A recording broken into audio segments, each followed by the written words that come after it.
Hey Eorzeans! Welcome to Remnants of a Realm, a supplement series to the fall and rise of Final Fantasy XIV. In each episode we'll take a look at one feature and one location that was present in 1.0 and carried over, through the Calamity, into A Realm Reborn, as well as one feature or location that sadly, or thankfully, didn't make it over to A Realm Reborn. You might be surprised.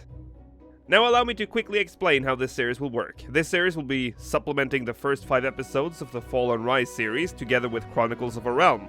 Remnants of a Realm ends right before episode 6 of the Fall and Rise series and Chronicles of a Realm shortly thereafter. Fall and Rise is expected to return around mid to late March, so this is sort of supposed to keep your 1.0 hunger fed while we wait for the main series to return. This series exists because I keep getting comments and messages from people wanting me to cover aspects of the game that I simply couldn't fit into a Fall and Rise episode, so here we are! This series is also a lot less time consuming, so I will be able to push these out more regularly. Yay! Okay, let's get into it. As you all know after watching the Fall and Rise series, links in the description if you haven't, A Realm Reborn was basically built from the ground up, but the dev team still had to keep a lot of aspects from 1.0. This was because of all the lore in 1.0 would remain canon, forcing the team to remake the maps with the same basic structure and landmarks as its predecessor. In addition to that, well, they had to transfer the character data from 1.0, including gear and everything else bound to a character. So let's start off by looking at a location for this episode. The Gelmorra Ruins. Before the Calamity, the Gelmorra Ruins was situated at the very edge of North Shroud. It comprised of a massive round platform with tall columns surrounding it. Around the platform were these amber-orange rock formations, and in the middle of the platform was a big, massive hole. This area was incredibly hostile during the 1.x era, having Malboros and Efts at level 70 patrolling the area. This was not a place to go unless you were properly geared. You could get to Gelmorra Ruins by either walking or on Chocobo back for a long time, or if you had attuned to the Tree Speak Aetheryte camp, you could use said camp's Aetheryte to teleport to Last Hold via an ethereal gate. The Gelmorra Ruins was actually the biggest constructed non-dungeon landmark in the Black Shroud in 1.0, and because of the high-level monsters, it was only ever enjoyed by high-level players. Lore-wise, Gelmorra was insignificant in the 1.0 era, only being vaguely explained around patch 1.20 by Melith Ironheart at Buscaron's Fold, finally revealing that they are indeed ruins of a forgotten civilization known as Gelmorra. I'm not going into the actual lore here, there are plenty of other places you can find that, link to Ethis Asher's brilliant explanation in the description. The Gelmorra Ruins were the only known overground ruins of Gelmorran origin, and was directly connected to the Gelmorran Montai Cellars, Tamtara Deepcroft, and the Thousand Maws of Todorak. After the Calamity in 2.0, the ruins got ruined. Gelmorra was moved from the edge of the map to a more centered location just a few feet away from Falgard Float in the North Shroud. The Calamity triggered a landslide, and the landslide covered most of the platform and filled up the hole in the center. All the orange rocks that once circled the hole is also mysteriously gone. It's one of the few instances of a landmark looking less impressive in 2.0 than its original 1.0 design.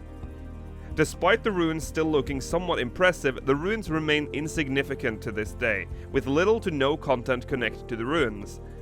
In fact, most people would play through the whole game without even knowing it was there. This place is very much still explorable today, so make sure to drop by and gawk at some real 1.0 ruins. So that was the Gelmorran Ruins. Now on to a feature that was carried over from 1.0 to 2.0, and today, we're looking at shield-wielding mages. In 1.0, there was a big focus on cross-class abilities via the class leveling system, and as a result of this, it was possible for mages to carry a shield and learn shield abilities. It did make for some really interesting dynamics in parties when a conjurer could stun enemies with a shield bash, but it was not a feature most players utilized, and when the class leveling system disappeared, the whole thing just felt silly. Mages with shields were just not meant to be. After Yoshi P and his crew entered the stage, more focus was put onto two-handed staffs, and the era of shield-wielding mages came to a soft end. During the transition to 2.0, one would think that removing these one-handed staffs and shields would be self-explanatory, but no. Because they were building the game from scratch, they simply didn't have the time to restructure the gear system. The team was also using the weapon models from the original game to save time, so it just made sense to keep the one-handed staffs and shields in the game. The last reason was simply this: character data transfer. There were thousands of characters being transferred to 2.0, and a lot of them were obviously going to have a shield and a one-handed weapon equipped. If they were to not transfer these weapons to 2.0, they would have problems, as their character would no longer have a main hand weapon and thus technically not be associated with any class or job. So to any new Final Fantasy XIV players currently leveling at Thaumaturge or Conjurer, 1.0 is the reason why you have to carry around a shield and a tiny twig, or whatever the heck this is. Don't worry though, it's just a phase. You'll grow out of it eventually. And that neatly brings us to the last part, showcasing a feature that's no longer in the game: the two-handed staffs. But Lakil, you're screaming at the screen, we already have two-handed weapons in the game. Well, technically and on paper, yes. But I'm talking about the way you're holding your two-handed weapon. If you're a white mage or a black mage and in-game right now, please unsheath your weapon and observe how your character is holding it.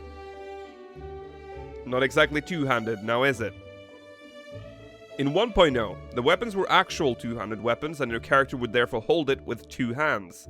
For aesthetic purposes though, they decided to no longer have the characters hold the weapon like this in 2.0. The weapons are sometimes held with two hands during casts, but not when idle. Not a big deal, but I figured it was relevant to bring up, seeing as I just went on about how we abolished one-handed staffs when we visually never did. That's probably going to annoy you forever now. Sorry about that. And I'm afraid we've reached the end, my friends. Thank you for watching this episode of Remnants of a Realm. Subscribe for more and like the video if you liked what you saw. And do comment down below with what you think about this series. Is it bad? Is it good? Is it okay? I need to know. Okay. See ya.